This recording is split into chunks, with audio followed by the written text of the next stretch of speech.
Nous sommes en train d'organiser les choses pour se donner de la visibilité dans la durée, permettre de voir et de mettre de plus en plus de masques à disposition de celles et ceux qui sont exposés.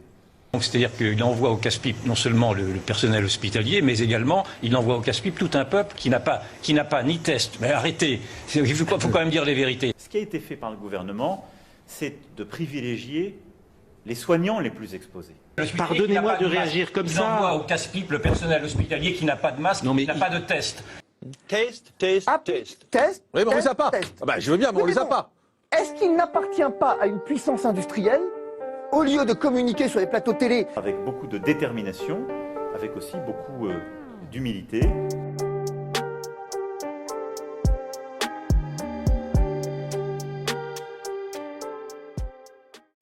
Salut à tous.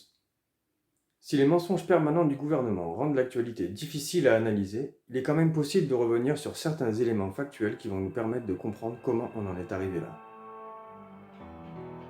En préambule du Conseil du 20 mars 2020, Macron ironise, je cite « Je félicite celles et ceux qui avaient prévu tous les éléments de la crise une fois qu'elle a eu lieu. » Revenant sur sa rhétorique à deux balles. Suite à l'épidémie du SRAS-CoV en 2002 et de H5N1 en 2004, un rapport parlementaire de 2006 expliquait déjà au gouvernement l'importance de l'anticipation des pénuries à venir. S'appuyant sur les recommandations de la communauté scientifique, ce rapport préconisait 2 millions de masques FFP2 par jour, rien que pour les soignants. Les premières années, des stocks seront constitués. Enfin jusqu'à l'arrivée de Sarkozy et son putain de traité de Lisbonne. En dépit des recommandations du Haut Conseil de la Santé publique en 2011 et du virus H1N1 causant plus de 200 000 morts en 2009, les gouvernements successifs n'auront de cesse que d'appliquer les directives européennes s'appuyant sur les articles 106 et 107 du TFUE, livrant ainsi nos services publics à la libre concurrence des marchés.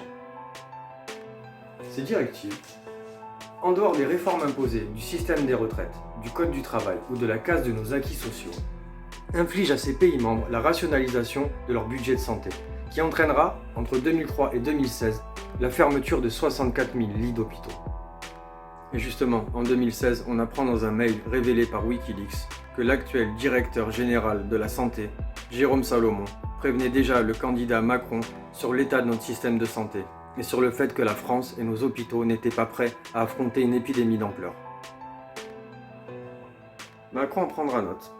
Il prendra les mesures nécessaires, en fermant 4200 lits d'hôpitaux rien qu'en 2018.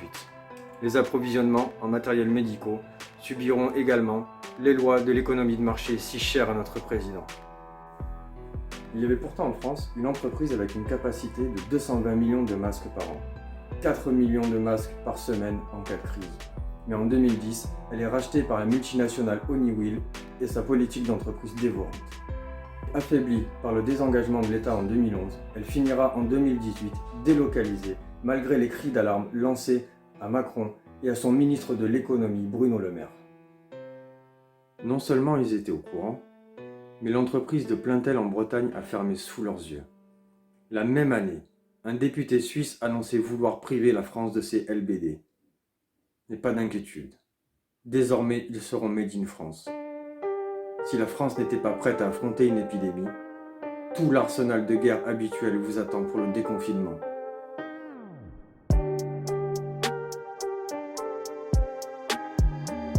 Bon, essayons de passer à un sujet un peu plus léger.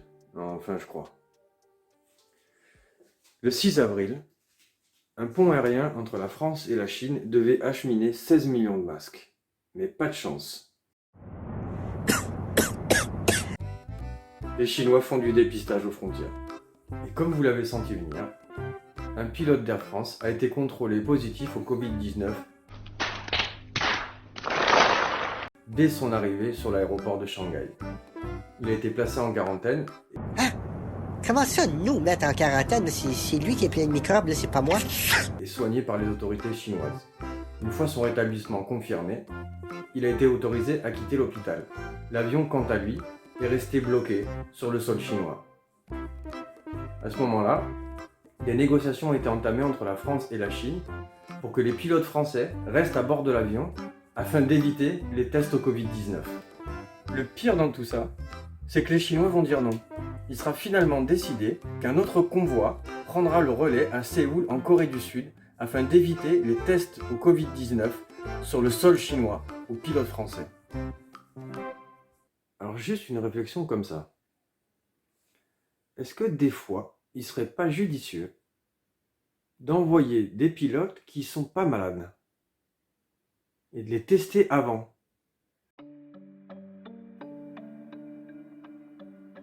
Ah bah non. Des tests, on n'en a pas. Et les masques, ça sert à rien. Si Betendia nous l'a dit, c'est un geste technique. De toute façon, on serait trop con pour les mettre. On va envoyer des Coréens. Eux, ils pratiquent le dépistage à grande échelle et ils n'ont pas eu recours au confinement. Depuis le début, on nous ment et vous me parlez de confiance. Alors je vais vous dire... Il faut croire en quelque chose. Bah, Il faut donner de l'espoir aux gens. Il ne faut pas leur dire vous êtes gouverné par des menteurs qui vous disent que des conneries et tout est faux. Mais donc, grâce à votre traitement, vous avez 3 fois moins de morts. C'est ça ce que vous dites. Votre traitement a permis qu'il y ait 3 fois moins de morts. Et puis Des gens qui, sans votre traitement, seraient morts. Vous ne pouvez pas dire ça. Mais pourquoi je peux pas dire ça? Mais parce que vous allez casser toute la confiance des gens et l'espoir pour les gens. Vous croyez qu'il en reste quelque chose de la confiance? Ce qui est bien, c'est que là, vous êtes à la télévision. Oui. Ça vous permet aussi de pouvoir à un moment dire... Oui, mais honnêtement, je ne veux pas vous faire de peine, j'ai pas besoin de vous pour dire ce que j'ai à dire. Donc Madame Buzyn, elle a le droit d'aller dans le monde pour dire qu'effectivement, elle nous a menti depuis le début, qu'elle savait, elle a rien fait. Mais moi, j'ai pas le droit de venir dire qu'effectivement, on peut pas avoir confiance dans des gens qui nous mentent. Réunis dans un collectif nommé C19, plus de 600 médecins ont saisi la Cour de justice de la République. Seule juridiction habilitée à juger les actes commis par les membres du gouvernement dans l'exercice de leurs fonctions. Ils portent plainte contre Agnès Buzyn, Édouard Philippe et Olivier Véran pour mensonge d'État dans leur gestion de crise du Covid-19.